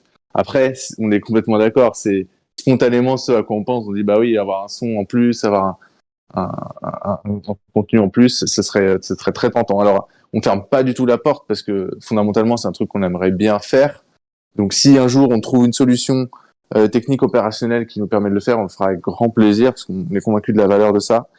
Mais aujourd'hui, d'un point de vue contenu et valeur de ce contenu-là, pour que ce soit vraiment honnête, on a envie d'être sûr que voilà, celui qui le possède, il le possède vraiment, et c'est pas juste parce que c'est lui qui l'a, mais que l'autre il peut le regarder à côté sur YouTube, quoi. Donc voilà, notre position actuelle, mais on n'est pas fermé sur ce sujet-là. Ok, merci pour ta réponse. De rien. J'enchaîne sur une petite question. Donc tout à l'heure, vous parliez un petit peu on va dire de réconcilier les utilisateurs crypto avec ceux du rap, qui sont pas forcément du même domaine, du même milieu. Est-ce que vous avez prévu pour l'achat des cartes, notamment un paiement, tout ce qui peut être par carte bancaire, paiement alternatif, je sais pas, PayPal, ces choses-là, pour justement un petit peu donner l'accès à des personnes qui seraient pas du monde de la crypto, justement un petit peu découvrir ce monde-là autrement? Ouais, c'était obligatoire aussi pour nous dès lors qu'on a imaginé le projet. C'était de dire on ne peut pas faire un truc élitiste de rap que les fans de rap ne peuvent pas toucher entre guillemets, parce que effectivement ça reste encore nouveau pour beaucoup de gens. Ça peut faire peur, ça peut paraître un peu inaccessible pour d'autres. Donc il faut toujours se mettre un minimum dedans. Ça, je pense que tous ceux qui nous écoutent le savent. Mais le but c'est de le rendre le plus accessible possible, et ce sera le cas de plus en plus, on est certain, parce qu'on va dans ce sens-là.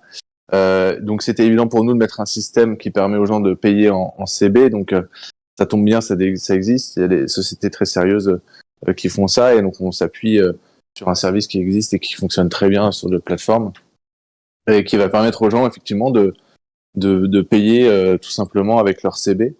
Même si de toute façon il faut passer par un wallet pour acheter un NFT, c'est évident. Mais ce sera un parcours qui sera vraiment très simple pour l'utilisateur, parce qu'il il aura pas besoin d'acheter de crypto. En fait, c'est le service qui le fait pour lui, puisque lui met sa CB et le service va automatiquement le transformer en crypto, le mettre sur son wallet et payer avec son wallet. Ok. Et du coup, vous avez prévu, comment dire, peut-être pas une formation, mais un petit accompagnement, quelque chose comme ça, vraiment très intuitif pour que les gens un peu y comprennent, parce que c'est vrai, je sais pas, je prends un exemple de quelqu'un qui a jamais connu la crypto, qui va payer avec sa carte bancaire, il va peut-être être perdu aux premiers abords. Il faut le prendre par la main au maximum. C'est pour ça qu'il faut que ça, c'est de l'expérience utilisateur, c'est du web. On a un expert là-dessus, bien sûr, dans l'équipe, qui s'occupe de tout le product design et l'expérience utilisateur, pour que effectivement les étapes soient bien expliquées, on a une FAQ qui va être bien complète pour répondre à toutes les questions, pour que vraiment le parcours soit le plus fluide possible, et qu'on l'accompagne et qu'on le rassure, surtout sur la sécurité, sur les étapes, et que les étapes soient les plus courtes, les plus simples et les plus rassurantes possibles, quoi, tout simplement. C'est important.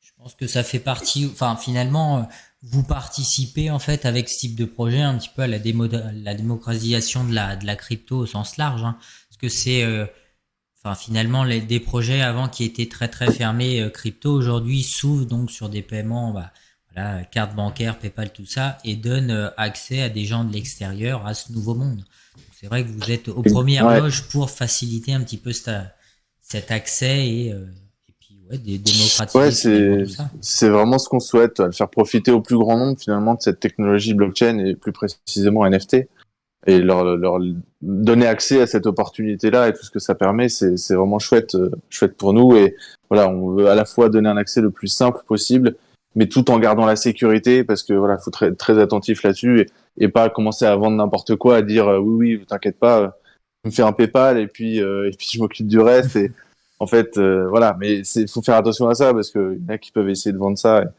Et après, c'est dangereux. Donc non, ça passe toujours par un wallet qui ne nous appartient pas. On n'est pas custodié, encore une fois. Vous êtes propriétaire. On va pas de garder votre argent pour vous.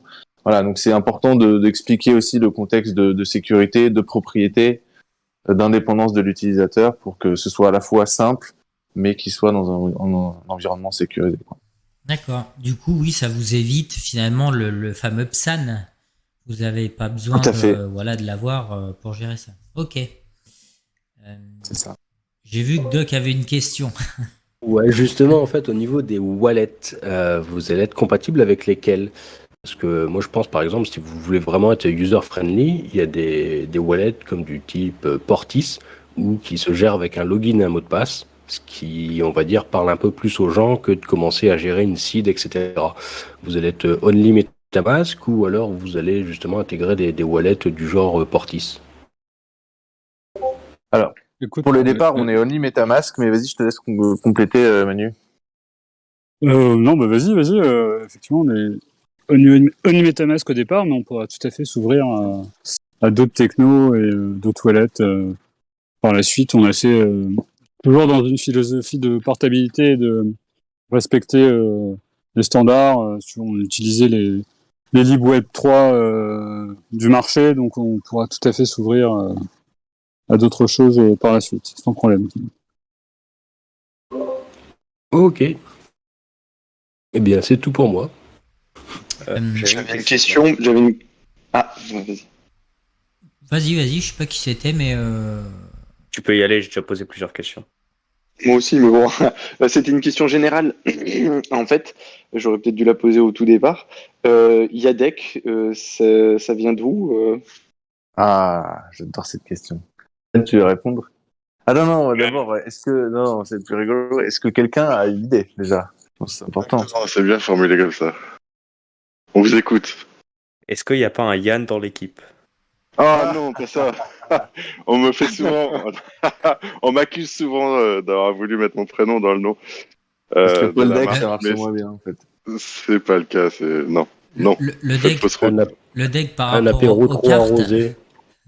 Exactement, le deck de cartes. Ouais, ça. Et le ya, ça, alors, clairement. par rapport Et le C'est pas le une ya, admin, c'est exactement, ouais, la contraction de your. C'est voilà, c'est your deck.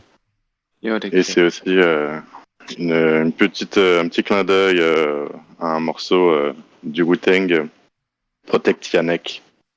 Voilà, pour les amateurs de rap qui auront la ref. Mais c'est pas évident de trouver un nom. Clairement, ça a été une guerre pendant plusieurs mois. Mais bon, on est satisfait. Puis il y a mon nom dedans, alors.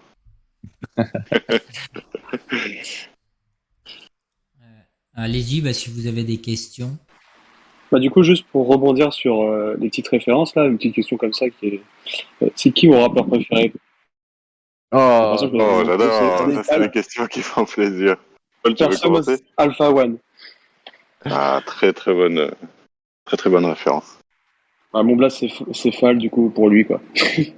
Parfait, un connaisseur. ouais, Alpha One, j'entends de plus en plus de gens le dire le donner comme leur rappeur préféré. J'avoue que je le porte dans mon cœur depuis très très longtemps. Mon rappeur préféré, j'aime pas cette question honnêtement parce que c'est dur d'en choisir un. Mais si je devais donner quelques noms que j'aime beaucoup en ce moment, que je suis beaucoup, je dirais Prince Wally, je dirais Limsa Dolné, Isha, Benjamin Epps. Voilà, c'est des gens que j'écoute beaucoup en ce moment. Mais ouais, je pense que je spoil un peu Yann, mais on écoute Il me du rap spoil, ensemble depuis très longtemps. complètement. Je vais rajouter l'ESRAM qui est très très chaud en ce moment. Puis on écoute vraiment de tout, je pense, dans le rap français. Et puis là, on parle d'artistes peut-être un peu plus pointus, mais voilà, on est très large dans nos écoutes. Voilà, on se s'ambiance aussi sur du Nino, quoi. Ah, je partage totalement. D'ailleurs, le retour du Prince Wally, c'est bon. Ah, voilà, ça fait plaisir d'entendre ça. On attend ça. Ouais. Je vais sauter un truc complètement différent. Est-ce que vous avez déjà fait des partenariats avec d'autres projets ou des collaborations entre guillemets avec d'autres projets aujourd'hui ou pas encore?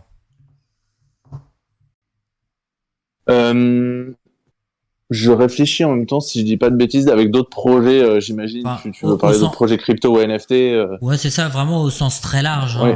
Je sais pas, fait un partage de quelque chose ou... Pas pour le moment. Pas pour le moment, on n'est pas fermé à l'idée, mais aujourd'hui, il n'y a pas eu d'opportunité vraiment intéressante d'un point de vue concept qui nous est apparu. Donc, pas pour l'instant, mais ça pourrait arriver. Hein.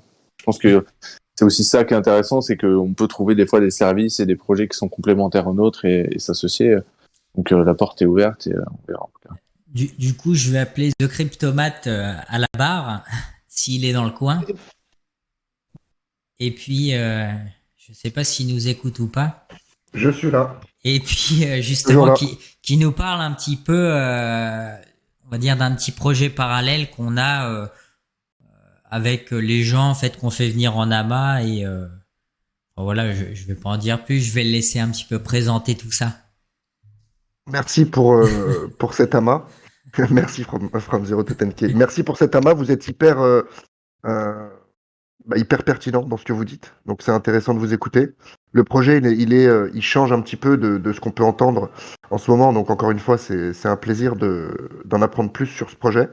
Je pense que From Zero to 10K, par sa grande bonté, comme d'habitude, on essaye, si vous voulez, pour les personnes qu'on reçoit ici, quand bien évidemment c'est possible, de mettre en place une sorte de collaboration par rapport. Alors, dans notre cas à nous, je ne sais pas trop dans quelle mesure ça va être faisable, mais comme une collaboration entre nos deux projets où le résultat de cette collaboration serait donc mis aux enchères sur le marché secondaire, OpenSea ou peu importe, pour récolter des fonds pour une association caritative qu'on pourrait effectivement choisir ensemble.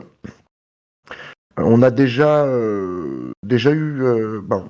fait notre première vente aux enchères sur un dérivé de Cryptomask qu'un artiste nous avait fait. On en a deux là qui sont en cours.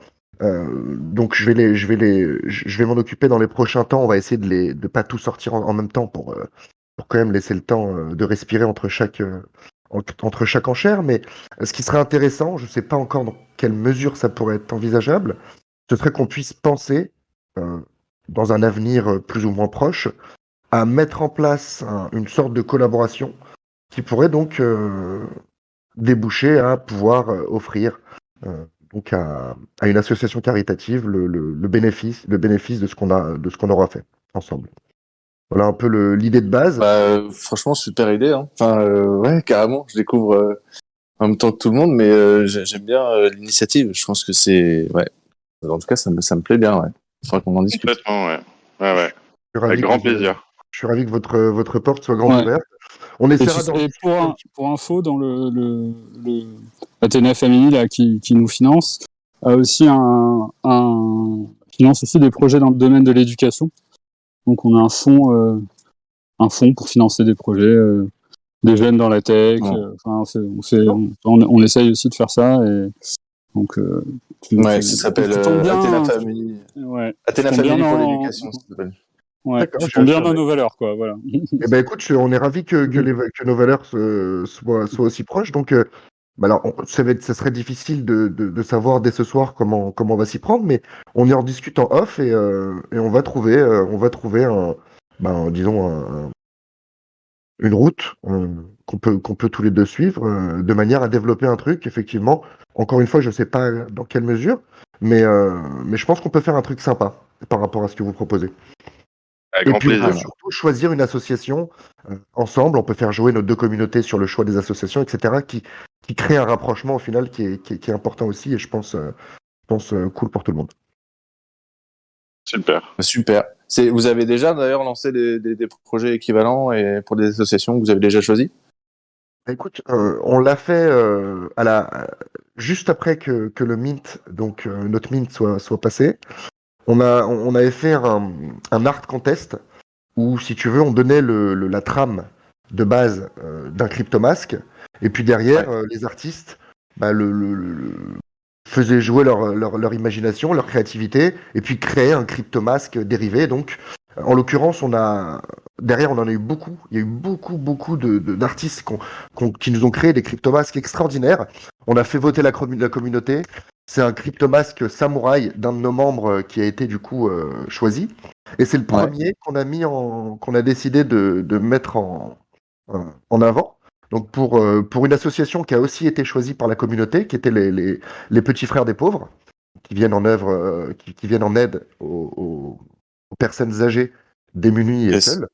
Donc c'était plutôt cool dans l'idée de base. Et puis après, ça c'est. Alors, d'une part, le masque a été acheté, ce qui est une bonne chose. On était sur 0,2 Ether. Et derrière, on a la communauté qui a. Bah, on a la chance d'avoir une communauté extraordinaire. Vous vous en rendrez compte si vous venez faire un petit tour de temps en temps sur Discord. Hyper solidaire et extraordinaire. Pour le coup, ils ont pris le relais. Ils se sont dit 0,2 Ether, ça suffit pas. Donc, on va mettre en place une cagnotte commune où chacun va pouvoir envoyer ce qu'il peut. Parce que c'est vrai que c'était pas forcément évident pour tout le monde d'acheter un masque à 0,2, surtout qu'il n'y en avait qu'un, donc ça aurait rapidement fait monter les Ouais. enchères. Donc on s'est réunis, on a lancé cette cagnotte communautaire, et du coup, en l'espace de 2-3 jours, on a pu récolter un total de 1800 euros, si je me souviens bien, qu'on a pu donc offrir et envoyer à l'association. Donc c'était plutôt cool.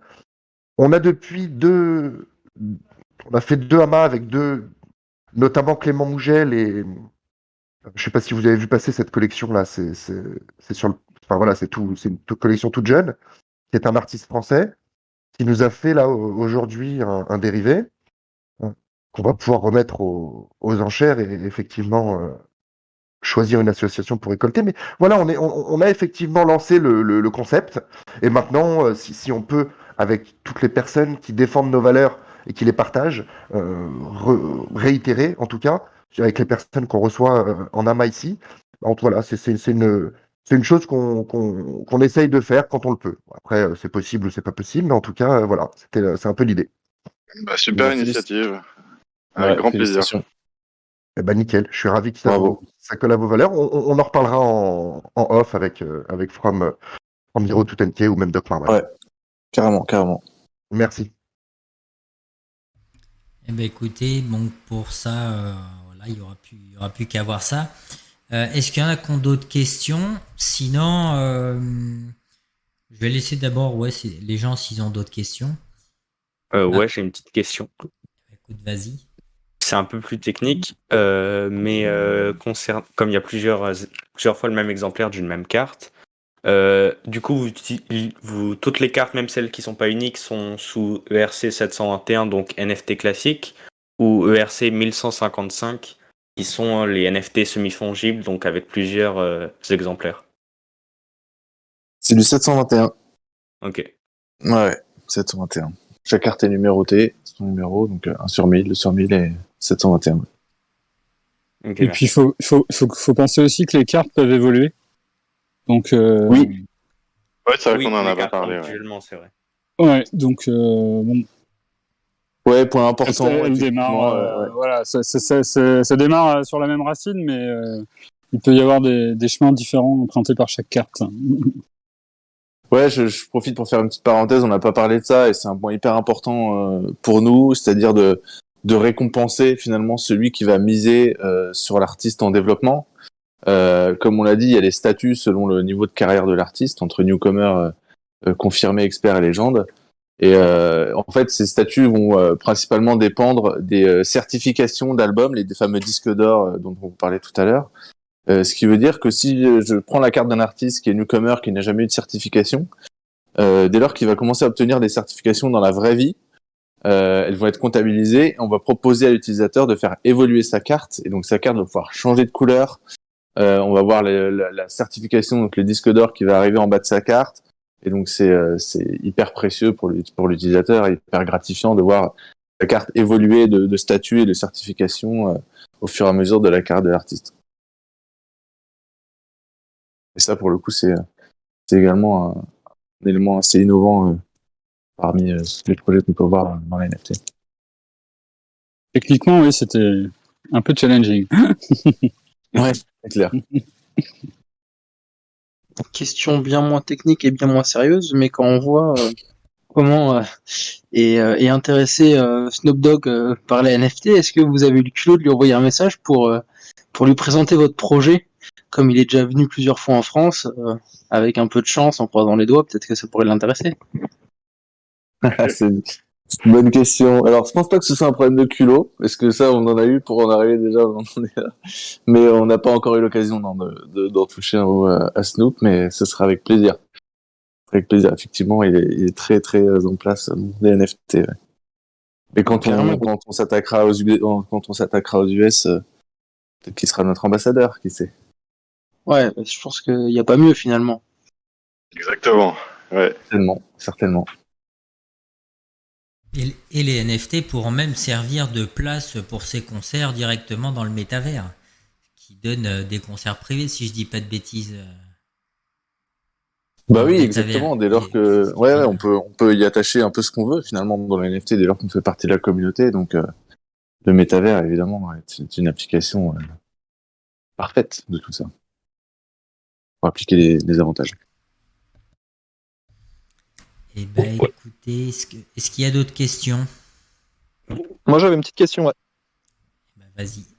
Donc, ça serait par rapport par rapport au jeu par la suite. Donc, j'ai compris que c'était à peu près basé sur le fonctionnement donc de Sora.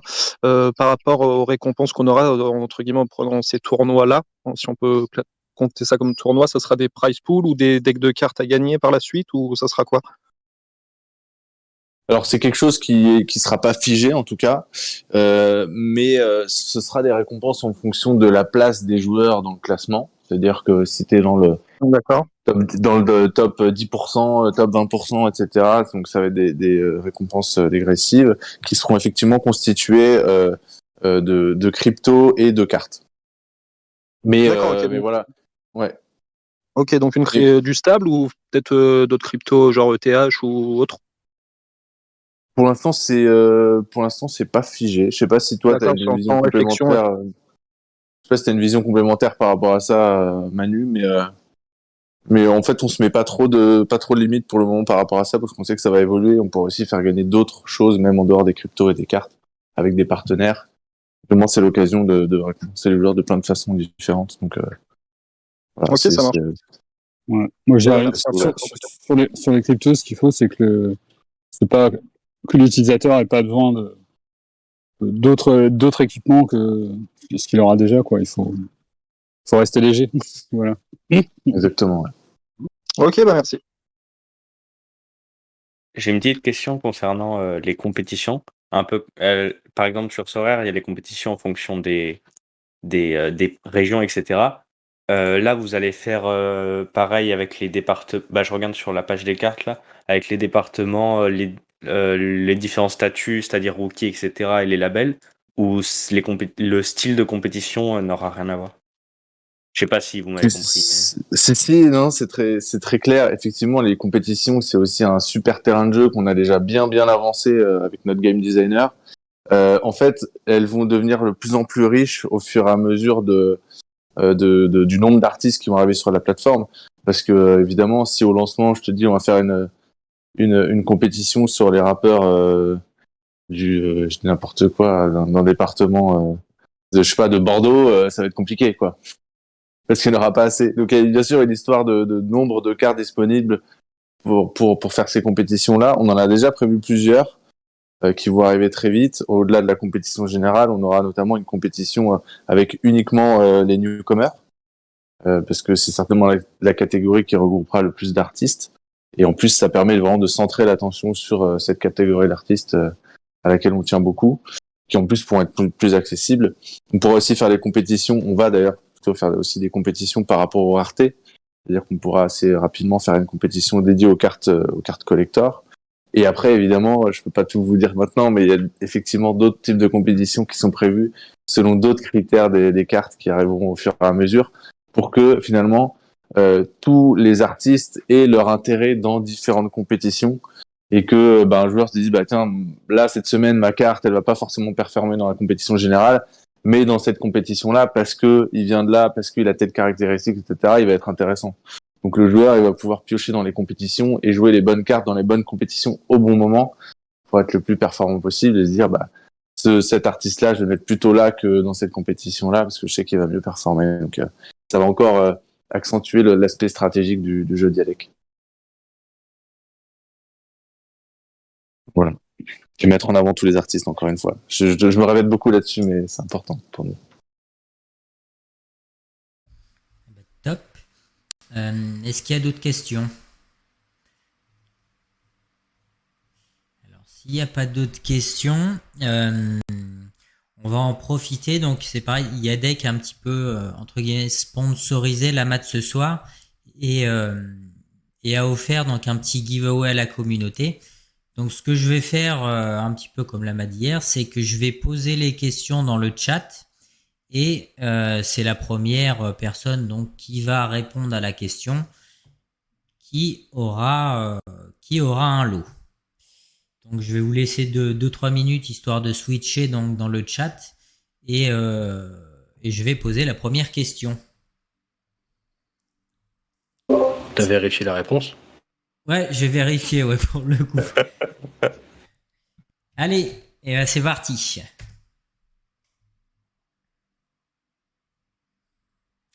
Bon, par contre, s'il y a toujours les mêmes qui gagnent, je pense que je vais être obligé de les bannir. Donc Yoz qui a répondu en premier pour la première question. Donc une deuxième.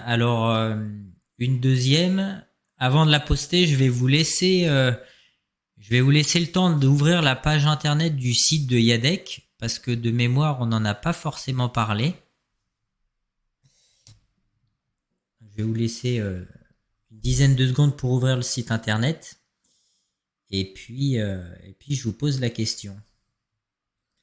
Oyos, Moi, je dédicace. Je me permets juste de dédicacer Ouais. Scud qui a eu, je crois, la réponse la plus précise puisqu'il a dit rap francophone. Ah, c'est vrai que j'avais été large. J'avais mis. Ouais, non, mais toutes les réponses sont là. Je ferme la parenthèse. Ouais. Écoutez, sinon, c'est vous qui sélectionnez le gagnant. Là, je veux pas créer de polémique. Hein. Bon, il y en a pas. On est entre nous. Alors attention, deuxième question. Bon, là, on voit qu'il y a des habitués qui sont déjà, je pense, sur le Discord de Yadec. Donc Snowflake Web, il a pas de masque. Ils sont faciles à reconnaître ceux qui viennent pas d'ici. Hop. Une dernière question, donc un petit peu plus simple. Si vous avez écouté le début, donc tout ce qui est lot, je ferai une annonce. À la fin parce que je vais annoncer d'autres gagnants par la suite. Donc ce que je disais, je vais déjà poser la question et puis je vais en reparler après.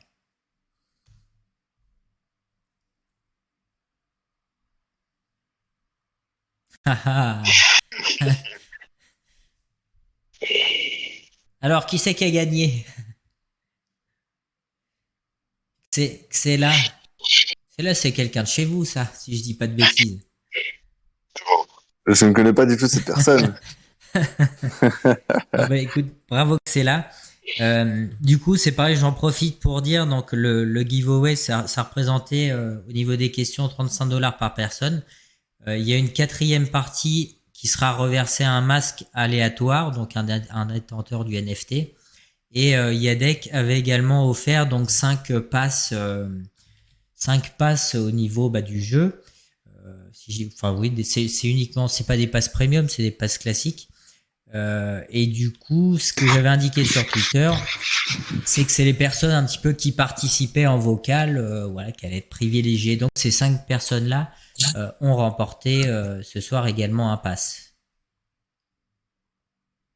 Donc je reverrai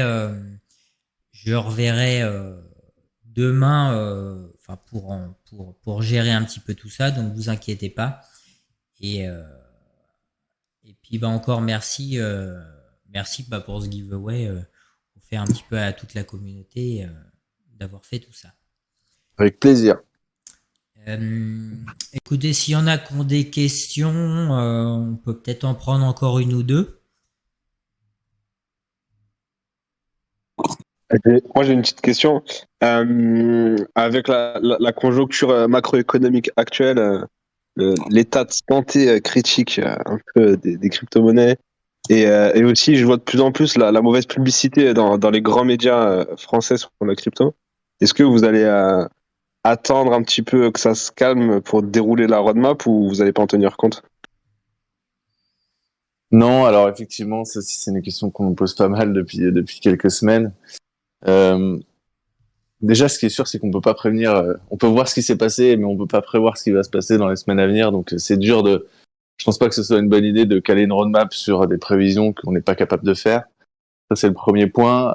Après, effectivement, ça fait transpirer les propriétaires de crypto, évidemment. Nous, comme on l'a dit tout à l'heure, on s'adresse à différents publics, dont notamment un public qui n'en possède pas, et que ça ne va pas impacter. Après, il y a toujours différentes façons de voir le truc. Ça crée des problèmes, mais aussi des opportunités pour d'autres. Donc, ça peut être aussi une bonne façon de rentrer dans la crypto. Après, un indicateur, je sais pas si vous l'avez vu passer, mais qui est hyper intéressant et qui finalement va bien dans le sens de ce qu'on dit et de ce qu'on pense, c'est que parmi tous les gros projets NFT qu'on voit qui ont pris assez cher avec cette chute des cryptos, il y en a un qui bouge pas, c'est Sorare.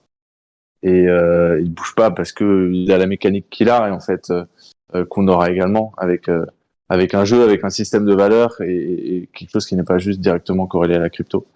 Donc voilà, pour nous c'est un excellent indicateur qui nous pousse à croire que finalement avançons comme ça, et puis voilà, on verra tout ce qui se passera, mais on va pas se conditionner à ça en tout cas. Je sais pas si Manu, tu veux ajouter quelque chose sur le sujet.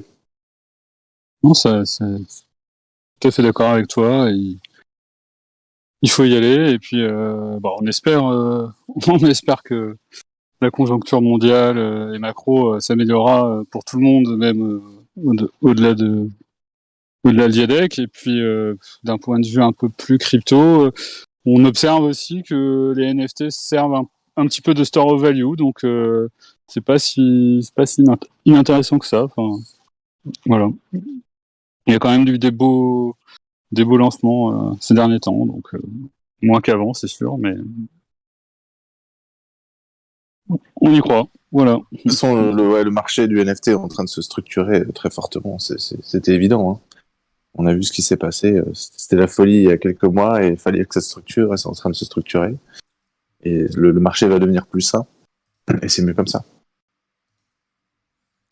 Une petite question de 3 pommes qui demande à quand les prochaines news. Bientôt, c'est ce qu'on a l'habitude de dire en ce moment. Non, on a une grosse nouvelle à annoncer c'est tout prochainement sur un partenariat d'envergure. Allez, avec une des 3 majors en France. Bon, on peut pas encore dire le nom, mais voilà, c'est en train d'être acté. Donc voilà, un petit peu de patience, mais j'ai bon espoir que d'ici une semaine ou deux, on puisse vous donner cette info-là. Voilà, elle a pas l'air très satisfaite de l'info. Ouais, bon, ça va venir. Du coup, mais de ça vont découler. Top 3 quand même. Ah non, c'était pas la même information, hein. C'est pas la même information. On avait parlé d'un top 5 artistes, et là on parle d'un top 3 des maisons de disques françaises. C'est deux infos différentes, et il y en aura d'autres qui vont découler après. Donc je sais que ça, pour certains ça peut être frustrant parce il y a beaucoup de teasing, mais voilà, vous n'allez pas être déçus, parce qu'il y a beaucoup d'annonces qui vont succéder à la suite à partir de l'annonce dont parlait Yann à l'instant, notamment sur les artistes. Et du coup, la question fatidique, est-ce que vous avez déjà prévu ou pas une date de mint de votre première, je sais pas si on peut appeler ça une collection? Est-ce que vous avez une date Non, justement. fixée, Alors, on n'a pas la date fixée. On sait que c'est très proche et dans les semaines à venir. Donc, non, malheureusement, on n'a pas de date. Sauf si, Emmanuel, tu veux nous donner une date. Je pourrais donner une date. Non, mais c'est un peu compliqué, hein. Non, mais en tout cas, c'est très proche. Voilà, c'est ce qu'on peut vous dire pour l'instant. Au plus tard, ça serait quand? Au plus tard, courant juillet? Ce sera pendant l'été. D'accord. Bon, déjà, ça donne un horizon. Ouais. Et suite au mint, donc la plateforme sera directement utilisable. Les gens pourront commencer à créer leur deck, à faire des choses Ouais, en fait, dessus. c'est Yadec précisément qui fait le mint et qui met à disposition les cartes aux enchères directement sur la plateforme. Donc on va dropper des artistes au fur et à mesure et des cartes qui vont avec pour que les gens puissent commencer à les acheter. En tout cas, toutes les personnes qui sont whitelistées vont commencer à les acheter et s'ils veulent les revendre au départ sur OpenSea jusqu'au lancement, jusqu'à l'ouverture publique des cartes d'ici la rentrée. Ok, bon bah déjà au moins voilà, on a un horizon de temps avec l'été et puis une app prête à fonctionner. C'est ça, et donner suffisamment d'informations sur le jeu aussi pour que les gens commencent déjà à réfléchir à quelle carte il faut acheter dès maintenant pour être performant dans le jeu. Faut communiquer tous les artistes pour ça. On va communiquer les artistes. Non bah écoutez, c'était top. Je propose d'arrêter là. De toute façon, moi j'ai enregistré de mon côté tout l'AMA. Donc je vais essayer de le monter là par la suite pour pouvoir le publier sur YouTube. Donc il sera consultable si tout va bien demain milieu fin de journée. Comme ça ceux qui étaient pas là ou si vous voulez vous le repartager, il y aura tout ça qui sera disponible. Donc bah écoutez, un grand merci à vous pour vos réponses, pour d'être venu, d'avoir pris le temps un petit peu de présenter tout ça. Et puis, écoutez, je vous souhaite vraiment un beau lancement comme mérité et je pense que vous allez avoir pas mal de masques du coup qui vont maintenant suivre ça de très près. Merci à vous. Plaisir. Ouais, merci beaucoup.